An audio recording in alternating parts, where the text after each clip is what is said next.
Sepintas jika orang melihat dari fisik, Mbah Samud adalah seorang yang gila.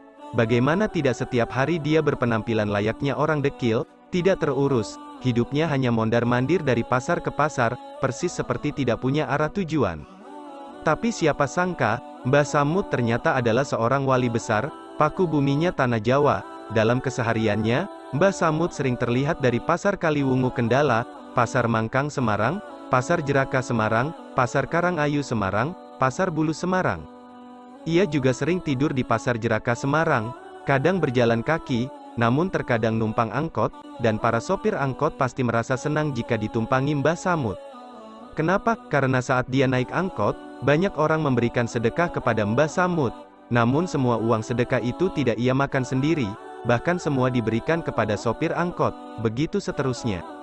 Demikian juga orang-orang yang mempunyai warung makanan di pasar, mereka akan berebut menawari Samud agar mau makan di warungnya, karena uang sedekah yang diberikan ke Samud diberikan lagi ke yang punya warung.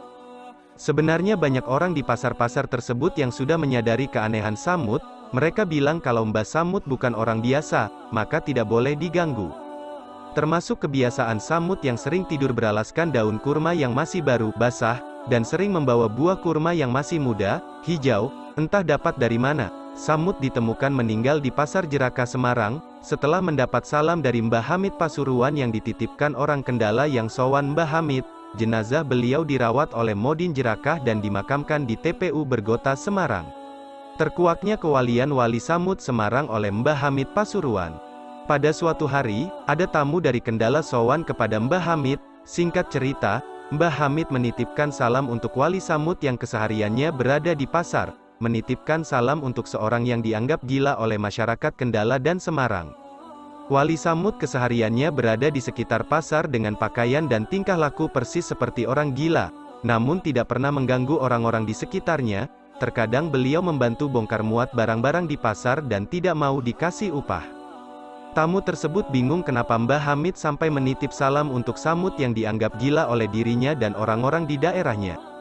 Tamu tersebut bertanya, bukankah Samud tersebut adalah orang gila, Kiai? Kemudian Mbah Hamid menjawab, beliau adalah wali besar yang menjaga Kendala dan Semarang, rahmat Allah turun, bencana ditangkis, itu berkat beliau, sampaikan salamku.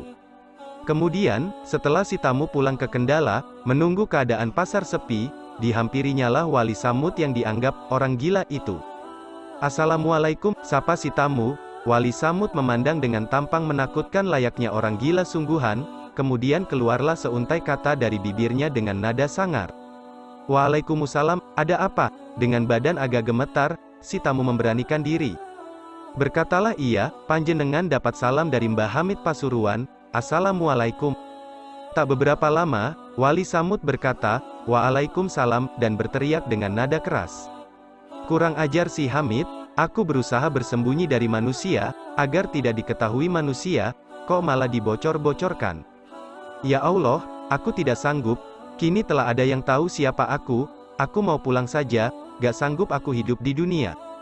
Kemudian Wali Samud membaca sebuah doa, dan bibirnya mengucap, La ilaha illallah, Muhammadur Rasulullah.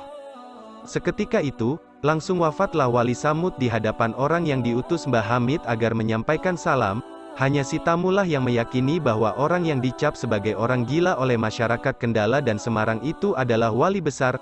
Tak satu pun masyarakat pada saat itu yang meyakini bahwa orang yang meninggal di pasar adalah seorang wali. Kini Wali Samud sudah tiada, makamnya di TPU Bergota Semarang, ramai dikunjungi masyarakat untuk berziarah.